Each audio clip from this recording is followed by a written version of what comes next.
Bir gün Kahire sokaklarında dolaşırken tramvayların geçtiği bir meydanda minik bir satıcı gördüm. Çocuğun yüzünden Türk olduğu anlaşılıyordu. Çocuğun elindeki gözlü tahta kutucukta biraz çikolata, şam fıstığı, sakız leblebi, biraz da şeker vardı. Çocuk daha yeni öğrendiği Arapçasıyla yerli söyleyişi taklide çalışarak bağırıyor, elindekileri satmaya çalışıyordu. Şu küçücük hemşerime biraz para kazandırmak düşüncesiyle yanına gittim ve "Pazarola Türkoğlu, nasıl, satabiliyor musun?" dedim. Ana diliyle söylenen bu sözler küçük satıcının kulağına pek hoş gelmiş olacak ki yüzü sevinç nurlarıyla doldu.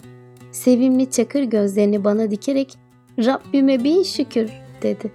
Kendisinden birkaç çikolata, biraz leblebi aldım ve bunların değerinden hayli fazla da para verdim. Kendisiyle biraz konuştum. "Sen buraya nereden geldin bakayım?" Ben Kavala tarafından, ihtiyar ninemle Mısır Paşası'nın adamları bizi buraya getirdi."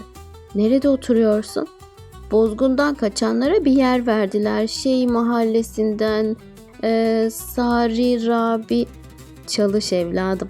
İnşallah para kazanır ve zengin bir tüccar olursun."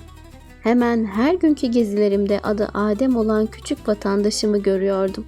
Beni her görüşünde o sanki garipliğini unutuyor ve bir hemşerisini görmekten duyduğu sevincini gizlemiyordu. Bir gün yine dertleştik. "İşler nasıl gidiyor bakayım?" Çok iyi. Tahtayı yenileyeceğim."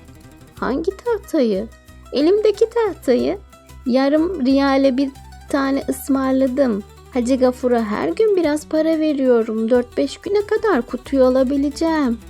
"Ne kadar borcun kaldı bakayım?" 3 kuruş.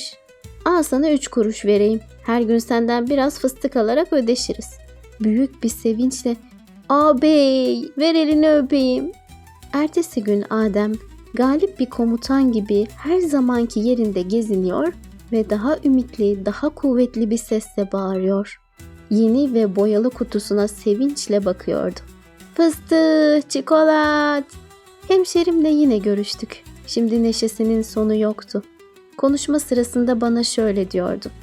"Dün 20'lik fazla kazandım. Nineme salatalık ve sirke aldım.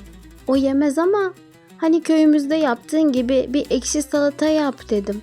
Tam yarım ekmek fazla yedik." "Çalış oğlum. Bu yaşta ninene bakıyorsun. Sana 100.000 aferin." "Elbette bakacağım. Zavallının benden başka kimsesi yok. Bir Allah, bir de ben." Aradan 2 ay geçti. Bir gün her zamanki gezintimi yapıyordum. Meydanda 7-8 hattan gelip geçen tramvaylar birdenbire durdu. Halk oraya doğru koşuyordu. Ben de merak ettim. Hayli uğraşarak herkesi çeken yere kadar vardım. Meğer tramvay küçük bir satıcıya çarpmış. Acil yardım ekibini bekliyorlarmış. Gizli bir duygu yüreğimi hoplattı. Artık sağa sola dirsek vurarak çarpılan çocuğun yanına kadar geldim ve çocuğun yanında diz çöktüm. "Adem, yavrum, zavallı hemşerim," diye bağırıyordum. Zavallı yavru. Parça parça olan boyalı kutu da yanında duruyordu. Eliyle bana yaklaşmamı işaret etti. Eğildim. Kulağıma dedi ki, "Nineme bir yemeğini almak için para biriktiriyordum. 5 kuruş toplamıştım. Almak nasip olmadı. Kader böyleymiş. Para cebimde. Parayı al, nineme götür. Beni ona göstermeyiniz. Zavallı ninem."